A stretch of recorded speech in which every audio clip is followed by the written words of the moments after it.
Hello दोस्तों, कैसे हैं आप सब। आज के वीडियो में हम पढ़ेंगे थालियम 3 नाइट्रेट के बारे में। तो इसको TTN भी बोलते हैं। TTN यानी थालियम ट्राई नाइट्रेट, क्योंकि यहाँ पर एक थालियम आटम से 3 नाइट्रेट अटैच होते हैं। तो ये होगा एक माइल्ड ऑक्सीडाइजिंग एजेंट। तो अगर इसको ब्रेक करेंगे थालियम ट्राई नाइट्रेट को, तो थालियम 3+ और 3 नाइट्रेट हमें मिलेंगे। और रिएक्शन के दौरान क्या होता है कि थालियम 3+ जो है वो थालियम प्लस में कन्वर्ट होता है, और इस प्रोसेस की ईएमएफ होती है +1.26 वोल्ट, यानी पॉजिटिव ईएमएफ है। तो ये प्रोसेस हमारा फिजिबल है। तो ऐसा इसीलिए क्योंकि हमारा थालियम प्लस जो है वो ज़्यादा स्टेबल है थालियम +3 से। इसका रीजन है इनर्ट पेयर इफेक्ट, यानी किसी भी ग्रुप में अगर हम जितने भी नीचे जाएंगे तो जो लोअर ऑक्सीडेशन स्टेट है उसकी स्टेबिलिटी ज़्यादा होगी हायर ऑक्सीडेशन स्टेट से। अब देखो, बोरॉन फैमिली का पार्ट है हमारा थालियम, पूरे आखिर में है यहाँ पर। तो डाउन द ग्रुप हम जाएंगे तो +1 ऑक्सीडेशन स्टेट की स्टेबिलिटी बढ़ेगी। इसी वजह से कि थालियम के केस में +1 ऑक्सीडेशन स्टेट की स्टेबिलिटी +3 से ज़्यादा होगी। तो जबकि ये ज़्यादा स्टेबल ऑक्सीडेशन स्टेट में कन्वर्ट हो रहा है, तो ये होगा इस रिएक्शन का ड्राइविंग फोर्स। ठीक है, तो इसका क्या एप्लीकेशन होगा। इसका एप्लीकेशन ये होगा कि ये 8 प्रकार के एप्लीकेशन हम स्टडी करेंगे इस वीडियो में। सबसे पहले हम देखेंगे एल्कीन्स के बारे में, जिसमें हम 2 केसेस देखेंगे। उसके बाद साइक्लो एल्कीन, जहां पर रिंग कंट्रैक्शन होगा। अल्काइन के 4 केसेस देखेंगे। साइक्लोप्रोपेन में 1,3 डाइअल्कोक्सी कंपाउंड बनेगा। कीटोन का होता है अल्फा नाइट्रेशन, अल्कोहल से कार्बोनिल बनता है। और बेंजीन बेंजीन का होता है इलेक्ट्रोफिलिक एरोमेटिक सब्स्टिट्यूशन। और अल्फा बीटा अनसैचुरेटेड कीटोन से एक चेन रिडक्शन रिएक्शन होती है। ये सब हम देखने वाले हैं। चलो, सबसे पहले हम देखते हैं अल्कीन्स। अब देखो, अल्कीन्स जब थालियम ट्राइनाइट्रेट से रिएक्ट करते हैं इन प्रेजेंस ऑफ मिथानॉल या फिर कोई भी अल्कोहल हो सकता है, तो 1,2 डाई अल्कोक्सी कंपाउंड बनाते हैं। ये 1 पोजीशन, ये 2 पोजीशन, दोनों पे अल्कोक्सी लग जाएंगे। ठीक है, तो जबकि यहाँ पर मिथानॉल दिया गया है, तो इसीलिए यहाँ पर 1 और 2 पोजीशन पे मिथॉक्सी लगे हैं। और अगर इथानॉल होता तो इथोक्सी OET लगा होता। पर अगर हम मिथानॉल ना दे के एसिडिक हाइड्रोलिसिस की कंडीशन दे दें, यानी H2H+, और एसिड कौन सी हो सकती है, कोई भी एसिड हो सकती है। जनरली इस केस में हम नाइट्रिक एसिड का यूज करते हैं, क्योंकि यहाँ पर ऑलरेडी नाइट्रेट आयन है, तो इसीलिए हम नाइट्रिक एसिड का यूज करते हैं। तो उस केस में क्या होगा कि एल्डिहाइड में कन्वर्ट हो जाएगा ये अल्कीन। ठीक है, तो इस बात को आपको ध्यान रखना है कि मिथानॉल के केस में 1,2 डाई मिथोक्सी कंपाउंड बनेगा और एसिड के केस में एल्डिहाइड बनेगा। ठीक है, अब इसका मैकेनिज्म देखते हैं। सबसे पहले ये थालियम ट्राइनाइट्रेट जो है उसको हम खोल के लिख देंगे। देखो, नाइट्रेट में जो ऑक्सीजन होता है वो बॉन्ड करता है डायरेक्टली थालियम के साथ, नाइट्रोजन बॉन्ड नहीं करता डायरेक्टली थालियम के साथ। तो ये सेंटर होगी थालियम वाली इलेक्ट्रोफिलिक सेंटर, और ये न्यूक्लियोफिलिक सेंटर होगी अल्कीन की। तो अल्कीन का डबल बॉन्ड अटैक करेगा थालियम पे, और ये NO3 को निकाल देगा। ये निकल गया NO3। अब देखो, ये नॉन क्लासिकल कार्बोकैटायन हमारा बन गया। मिथानॉल क्या करेगा, अटैक करेगा इस पे, यहाँ पर या फिर यहाँ पर। कहाँ अटैक करेगा, जहाँ पर कार्बोकैटायन ज़्यादा स्टेबल होगा।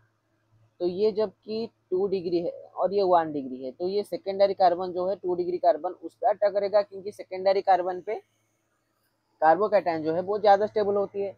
तो मिथानॉल यहाँ पर अटैक किया, इस बॉन्ड को तोड़ दिया। अब यहाँ पर जो है MUH अटैच हुई है यहाँ पर इस कार्बन पे, यहाँ पर जो H है उसको अपस्ट्रैक्ट करेगा हमारा जो नाइट्रेट आयन जो कि रिलीज हुआ था, और HNO3 बन के रिलीज हो जाएगा। अब देखो, उसके बाद एक और मिथानॉल का मॉलिक्यूल आएगा। अब इस वाले कार्बन पे अटैक करेगा, क्योंकि ये जो थालियम है, थालियम और कार्बन का बॉन्ड जो है वो वीक होता है, तो ये बॉन्ड आसानी से टूट सकता है। तो यहाँ पे अटैक किया, ये बॉन्ड टूटा, साइमल्टेनियसली ये NO3 भी निकल गया। इसकी वजह से ओवरऑल क्या हुआ कि हमारा TlNO3 जो है वो निकल गया। अब देखो थालियम नाइट्रेट जो है यहाँ पर +1 की ऑक्सीडेशन स्टेट होगी, ठीक है, तो ये स्टेबल हो गया। अब यहाँ पर भी देखो एक एक्स्ट्रा हाइड्रोजन है जिसको ये जो NO3 यहाँ पर रिलीज हुआ था वो जाएगा, अपसेट कर देगा इसको और HNO3 बन के निकल जाएगा और फाइनली हमें 1,2 डाई अल्कोक्सी कंपाउंड मिल जाएगा, ठीक है। तो आप देखते हैं एसिडिक हाइड्रोलिसिस के केस में क्या होता है। तो पहले कुछ प्रोसेसेस तो सेम हो गए, जैसे कि ये थालियम पे अटैक करना और यहाँ पर नॉन क्लासिकल कार्बोकैटन पे अटैक करना। पर देखो यहाँ पर पहले वाले में मिथानॉल था सॉल्वेंट, पर यहाँ पर तो वाटर है, एसिडिक हाइड्रोलिसिस दिया गया है, वाटर और एसिड है, तो वाटर यहाँ पर अटैक करेगा इंस्टेड ऑफ मिथानॉल, तो यहाँ पर वाटर अटैच हो जाएगा, ठीक है। और ये नाइट्रिक एसिड का जो NO3 जो रिलीज हुआ था ये वाटर के प्रोटॉन को अट्रैक्ट करेगा, ठीक है, HNO3 बन के रिलीज हो जाएगा।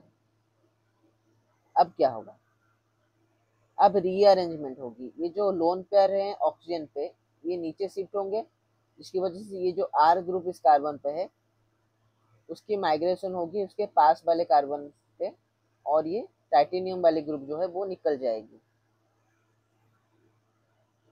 यहाँ पर OH+ हो जाएगा, यहाँ डबल बॉन्ड आ जाएगी, पॉजिटिव चार्ज को न्यूट्रलाइज करने के लिए इस हाइड्रोजन को नाइट्रेट जो है वो निकाल देगा, जिसकी वजह से हमारी एल्डिहाइड बन जाएगी, ठीक है।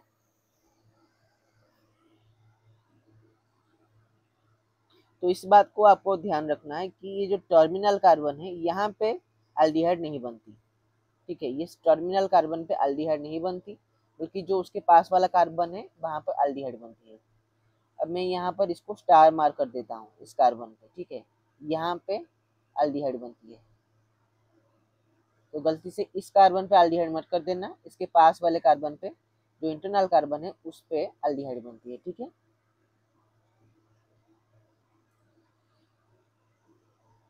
अब देखो इस मैकेनिज्म को जरा शॉर्ट में समझते हैं।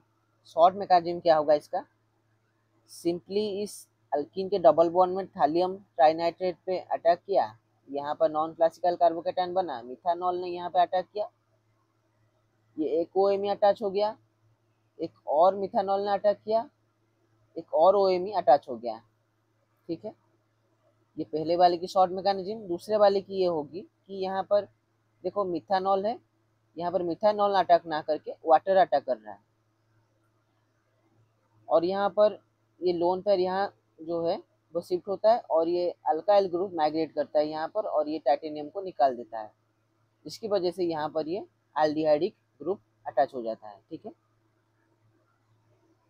तो इसको आसानी से समझने के लिए मैंने ये शॉर्ट मैकेनिज्म में आपको बताया है। उसके बाद हम देखेंगे साइक्लो एल्कीन के केस में। देखो साइक्लो एल्कीन के केस में क्या होता है, वो भी एल्कीन है पर वहां पर वैसा रिएक्शन नहीं होगा जैसा हमारे नॉर्मल एल्कीन में होता है, बल्कि वहां पर क्या होता है कि रिंग कंट्रैक्शन होता है।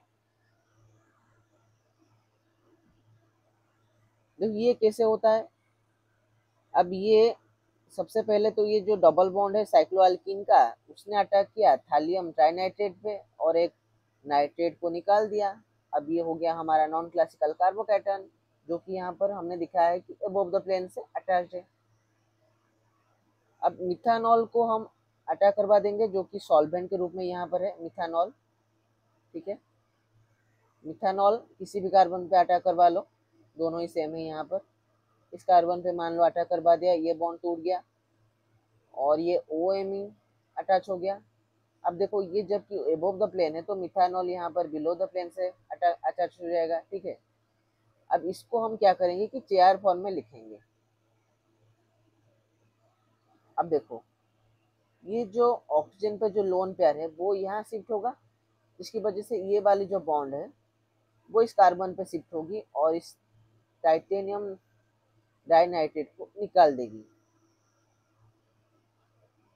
जिसकी वजह से क्या होगा कि यहाँ पर OMe+ आ जाएगा। अब एक और मिथानॉल है, यहाँ पर ये कार्बन जो है OMe+ के पास वाली कार्बन ये हमारी क्या है इलेक्ट्रोफिलिक कार्बन है, तो इस पे अटैक करेगा और ये बॉन्ड यहाँ शिफ्ट होगी तो 2 OMe इस बाहर वाले कार्बन पे अटैच हो जाएंगे और यहाँ पर रिंग कॉन्ट्रैक्शन भी हो चुकी है। तो इसको रीअरेंज करके कुछ इस तरीके से हम लिख सकते हैं, ठीक है। तो इस तरीके से साइक्लो एल्कीन के केस में होगी रिंग कंट्रैक्शन। उसके बाद अल्काइन का केस देखेंगे। तो अल्काइंस में देखो 4 केसेस होते हैं, ठीक है। चारों के केसेस मैकेनिज्म अलग अलग प्रकार के होंगे, तो इसलिए मैंने यहाँ पर मैकेनिज्म नहीं दर्शाया है, वरना वीडियो बहुत ही ज़्यादा लंबी हो जाएगी। सिंपली याद रख लो इसको। देखो जब डाई अल्काइल का केस होता है, यानी अल्कीन के दो साइड पे, अल्काइन के दो साइड पे दो अल्काइल ग्रुप लगे होते हैं, तो उस केस में क्या होता है कि एक कार्बन पे OH अटैच होता है, अल्काइन के एक कार्बन पे OH अटैच होता है, और अल्काइन के दूसरे कार्बन पे कार्बोनिल अटैच होता है, ठीक है। एक का C डबल बॉन्ड हो जाता है, दूसरे का OH हो जाता है। पर जब एक जो है वो आराइल ग्रुप हो और दूसरा अल्काइल ग्रुप हो,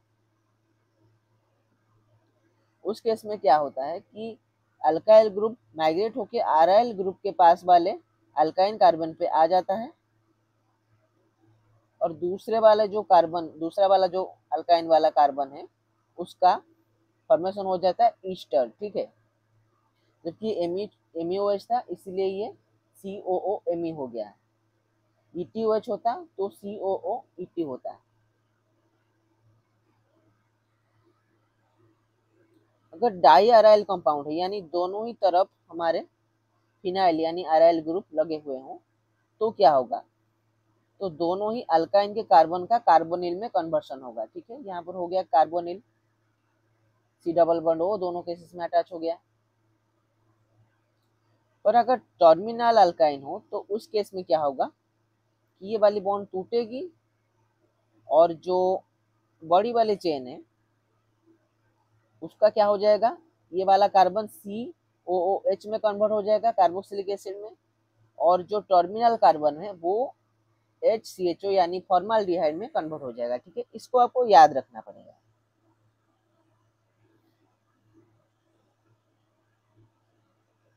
उसके बाद हम देखेंगे साइक्लोप्रोपेन का केस। देख लो, देखो साइक्लोप्रोपेन में क्या होता है कि ये जो 3 मेंबर वाली रिंग होती है, ये हमें पता है कि बिल्कुल भी स्टेबल नहीं होती, क्योंकि 3 मेंबर वाली रिंग में बहुत ही ज़्यादा स्ट्रेन होता है। तो ये स्ट्रेन रिलीज करने की कोशिश करेगा, तो ये खुद ये रिंग न्यूक्लियोफाइल के रूप में एक्ट करेगी, ठीक है। तो ये जो बॉन्ड्स हैं, ये तीनों ही बॉन्ड, इनमें से कोई भी रिएक्ट कर सकता है, ठीक है। तो हमने इस वाले बॉन्ड को लिया है, मान लो ये वाला बॉन्ड हमारा टूटेगा, ये जो बॉन्ड है वो न्यूक्लियोफाइल के रूप में एक्ट करेगा और अटैक करेगा इस थालियम नाइट्रेट पे, जिसकी वजह से क्या होगा कि इस कार्बन पे हमारा TlNO3 अटैच हो जाएगा, TlNO3 2, और ये वाला कार्बन जो है यहाँ पर हमारा कार्बोकैटायन आ जाएगा। ऐसा इसीलिए क्योंकि अगर इस वाले कार्बन पे थालियम नाइट्रेट अटैच होता तो यहाँ पर पॉजिटिव चार्ज आता, पर यहाँ पर तो पॉजिटिव चार्ज ज़्यादा स्टेबल नहीं होगा, क्योंकि ये तो 1 डिग्री यानी प्राइमरी है और ये कार्बन सेकेंडरी है, और सेकेंडरी पे कार्बोकैटायन ज़्यादा स्टेबल होता है। इसी वजह से जबकि इसने थालियम ट्राइनाइट्रेट पे अटैक किया, तो यहाँ पे ये लग गया और यहाँ पर ये कार्बोकैटायन हमारा बन गया। अब जहाँ कार्बोकैटायन बना है वहां पर सॉल्वेंट जो है मिथानॉल, वो अटैक करेगा, वो यहाँ अटैक किया और OMe यहाँ पर लग गया, और कार्बन और थालियम का बॉन्ड जो है वो बहुत ही वीक है, तो मिथानॉल यहाँ पर अटैक करेगा इस कार्बन पे और थालियम नाइट्रेट यहाँ पर निकल जाएगा, और OMe यहाँ पर लग गया, यहाँ पर भी एक OMe। तो बिल्कुल अल्कीन के केस में जो रिएक्शन होता है बिल्कुल वैसे ही होता है, बस फर्क ये है अल्कीन के केस में 1,2 डाइअल्कोक्सी कंपाउंड बनता था, यहाँ पर 1,3 डाइअल्कोक्सी कंपाउंड बनेगा, ठीक है। इसको आपको याद रखना है। उसके बाद कीटोन का केस। कीटोन के केस में देखो नाइट्रेशन होता है, अल्फा नाइट्रेशन।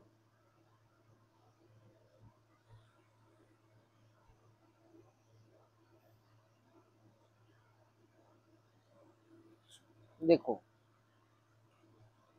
अब ये है CH3 मिथाइल ये जो मिथाइल है इसका जो हाइड्रोजन है वो इस कीटोन ग्रुप के साथ टॉटोमराइज करेगा, जिसकी वजह से यहाँ पर ये कीटो से इनोल फॉर्म में कन्वर्ट हो जाएगा। ठीक है, ये वाला हमारा कीटो, ये है इनोल, इनोल फॉर्म में कन्वर्ट होगा। अब ये इनोल फॉर्म अटैक करेगा थालियम ट्राइनाइट्रेट पे, ये ऑक्सीजन का लोन पेयर यहाँ शिफ्ट होगा, ये डबल बॉन्ड यहाँ पे अटैक करेगा, तो ये ग्रुप यहाँ पे अटैच हो गया। अब जो NO3 जो है निकला था वो अटैक करेगा इस CH3 पे, और ये वाली बड़ी बड़ी सी ग्रुप निकल जाएगी। ठीक है, तो ये ONO2 ग्रुप जो है वो लग गई और ये नाइट्रेशन हो गया। ठीक है,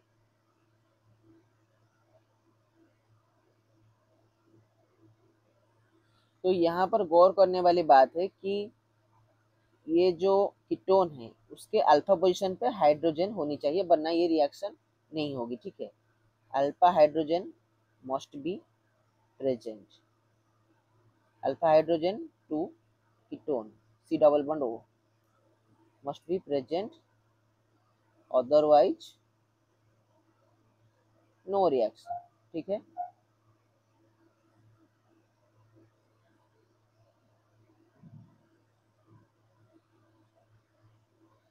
तो उसके बाद हम देखेंगे अल्कोहल। तो अल्कोहल की यहाँ पर ऑक्सीडेशन होती है, जैसे दूसरे रिएजेंट करते हैं वैसे ही ये प्राइमरी अल्कोहल को अल्डिहाइड में, सेकेंडरी अल्कोहल को कीटोन में कन्वर्ट करता है और टर्शियरी अल्कोहल के साथ रिएक्शन नहीं करता।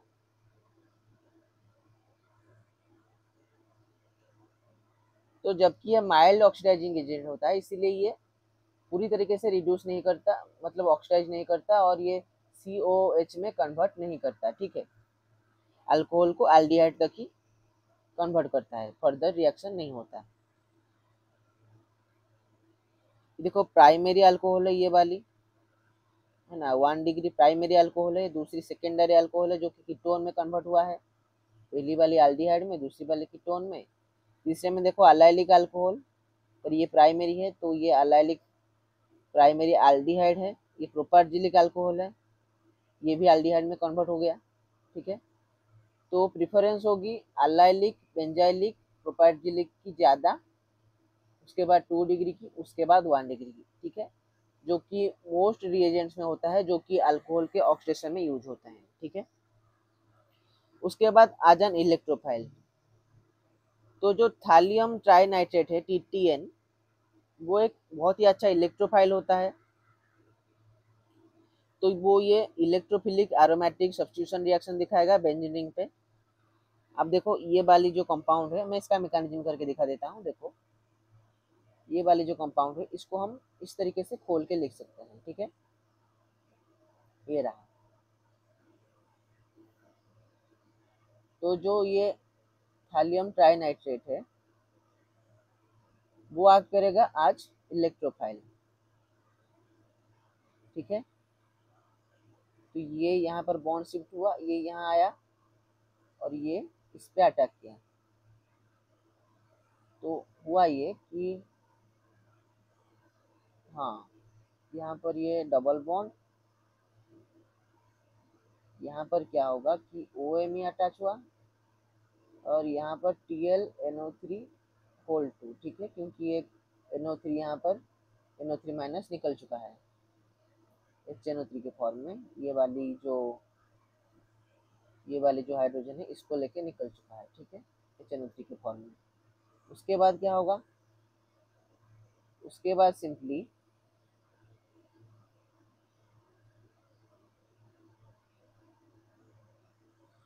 सॉल्वेंट में हमारा MeOH है, वो यहाँ पे अटैक करेगा और इसको निकाल देगा।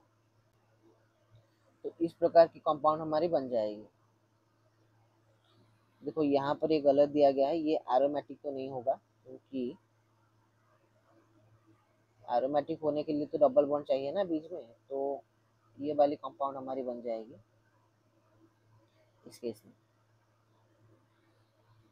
उसके बाद number 8, alpha beta unsaturated ketone को 1,2 डाइकीटोन में कन्वर्ट करेगा। देखो अल्फा बीटा अनसैचुरेटेड कीटोन जो होता है, यहाँ पर देखो दो फिनाइल के ग्रुप में कितने, फिनाइल के बीच में कितने कार्बन है, 1 2 3। और यहाँ पर दो फिनाइल के ग्रुप, फिनाइल के बीच में कितने कार्बन है, 1 2, यानी एक कार्बन कम हुआ है। ठीक है, तो बेसिकली यहाँ पर चेन रिडक्शन होता है। कह सकते हो कि यहाँ पर एक कार्बन को C डबल बॉन्ड O में कन्वर्ट कर दिया, इस वाले कार्बन को पूरी तरीके से निकाल दिया और फिनाइल को यहाँ पे अटैच कर दिया। ठीक है, अब इसके कुछ एग्जांपल्स देखते हैं। देखो पहला एग्जांपल है, यहाँ पर देखो ये साइक्लोप्रोपेन वाली रिंग है, टीटीएन और एमयूएच मिथानॉल दिया गया है। तो यहाँ पर क्या होगा कि 1 3 पोजीशन पे अटैच होगा अल्कोक्सी ग्रुप। ठीक है, एक यहाँ पर 1 पोजीशन पे 1 2 3, ठीक है, 1 और 3 पोजीशन पे मिथोन OMe मिथोक्सी ग्रुप अटैच होगा। मैकेनिज्म करके देख लेते हैं। सबसे पहले ये जो बॉन्ड है ये टीटीएन पे अटैक करेगा, जिसकी वजह से टीटीएन इस कार्बन पे लग जाएगा और इस कार्बन पे पॉजिटिव चार्ज आएगा। मिथानॉल अटैक करेगा यहाँ पर इस पॉजिटिव चार्ज पे, OMe लग गया। अब देखो कार्बन और थैलियम का बॉन्ड जो है वो वीक है, तो मिथानॉल यहाँ पर अटैक करेगा और इस टीटीएन को निकाल देगा, तो 2 OMe हमारे लग गए। ठीक है, ये एक केस हो सकता है। दूसरा केस हो सकता है कि, दूसरा केस क्या होगा कि ये वाला जो है इसको हम फिर से लिखेंगे, इस बार हम मिथानॉल का अटैक नहीं कर पाएंगे। इंस्टेड हम क्या करेंगे कि ये जो बॉन्ड है इसका माइग्रेशन कर पाएंगे और टीटीएन जो है वो निकल जाएगा, जिसकी वजह से रिंग एक्सपेंशन होगी और यहाँ पर हमारी पॉजिटिव चार्ज आ जाएगी, जिसपे हमारा MeOH अटैक करके ये वाली कंपाउंड बना सकता है। ठीक है, एग्जाम्पल नंबर 2, यहाँ पर देखो एक हेट्रोसाइक्लिक रिंग है ऑक्सीजन वाली, और यहाँ पर है ये डबल बॉन्ड। तो टीटीएन जब अटैक करेगी, टीटीएन पे ये डबल बॉन्ड अटैक करेगा, तब क्या होगा, टीटीएन इस पोजीशन पे अटैच होगा और यहाँ पर पॉजिटिव चार्ज आएगा, क्योंकि यहाँ पर ऑक्सीजन का लोन पेयर है इस पॉजिटिव चार्ज को स्टेबलाइज करने के लिए।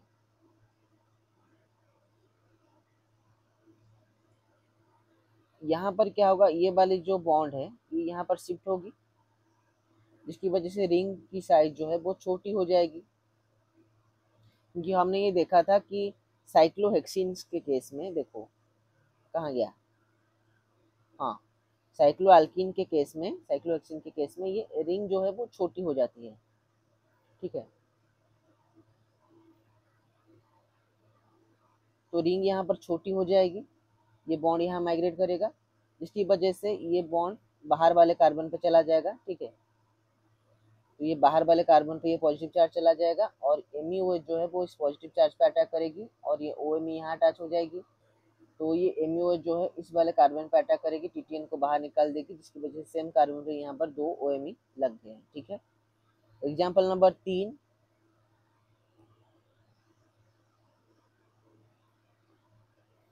तो नाइट्रेशन होगा अल्फा पोजिशन पे, कीटोन है, कीटोन के अल्फा हाइड्रोजन प्रेजेंट है, तो यहाँ यहाँ दोनों पोजिशन पे हो सकता है।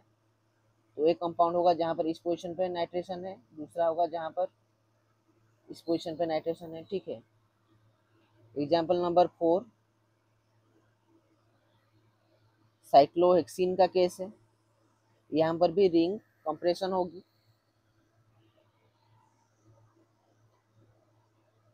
यहाँ देखो टीटीएन पे अटैक किया, ये डबल बॉन्ड, ये टीटीएन यहाँ पर लग गया, मिथानॉल का अटैक हुआ इस कार्बन पे, OMe यहाँ लग गई, टीटीएन है। अब ये जो बॉन्ड है ये यहाँ शिफ्ट होगी, टीटीएन को निकाल देगी और ये 5 मेंबर वाली रिंग हो गई। यहाँ पर OMe है जिसका ये बॉन्ड यहाँ शिफ्ट होके ये एल्डिहाइड बना देगा। ठीक है, उसके बाद एक और केस, यहाँ पर भी सिंपली रिंग कंप्रेशन का केस है, टीटीएन जो है उस पर ये बॉन्ड अटैक करेगा और जिसकी वजह से टीटीएन यहाँ अटैच हो जाएगा, यहाँ पर पॉजिटिव चार्ज आएगा और ये वाली बॉन्ड यहाँ शिफ्ट होगी। ठीक है, ये बॉन्ड यहाँ शिफ्ट होगी और ये रिंग शॉर्टेनिंग हो जाएगी और यहाँ पर हमारी टीटीएन जो है वो अटैच होगी। तो दो, एक पॉजिटिव चार्ज होगी, 2 OMe अटैक करेंगे, एक टीटीएन को निकाल देगा, एक पॉजिटिव चार्ज पे अटैक करेगा, तो 2 OMe यहाँ पर अटैच हो जाएंगे ये वाली कंपाउंड हमारी बन जाएगी। ठीक है, और यहाँ पर ये जो OH है ये टर्शियरी है, तो टर्शियरी OH का कोई रिएक्शन नहीं होता, हमने देखा था। तो ये सब रिएक्शंस होते हैं TTN यानी थालियम 3 ट्राइनाइट्रेट के। ठीक है,